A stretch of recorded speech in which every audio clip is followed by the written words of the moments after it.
आहात आपल्या हक्काचं चॅनल, आपली बातमी, आपलं चॅनल वन भारत। कल्याण पश्चिम येथील दुर्गाडी किल्ल्यावरील दुर्गाडी माता मंदिराकडे जाणाऱ्या मध्य भागातील पायरी परिसरात आढळलेला कोब्रा नागास सर्पमित्राने पकडून जीवनदान दिल्याची घटना गुरुवारी दुपारी घडली। सर्पमित्र दत्ता बोंबे यांनी दिलेल्या माहितीनुसार दुर्गाडी माता मंदिराकडे जाणाऱ्या मध्य भागातील पायरी परिसरात गुरुवारी दुपारी 5.5 फुटी लांब कोब्रा नागाची आणि मुंगूस यांची झुंज रंगली होती।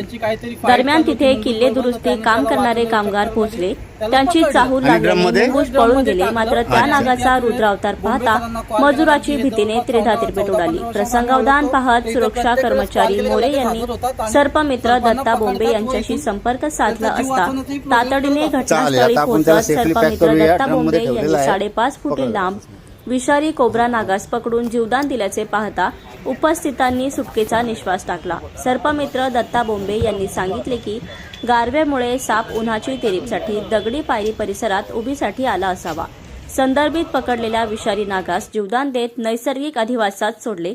ही घटना पाहता भक्तांनी देखील मंदिर परिसरात जाता येताना लक्ष देत मार्गक्रमण करणे गरजेचे आहे।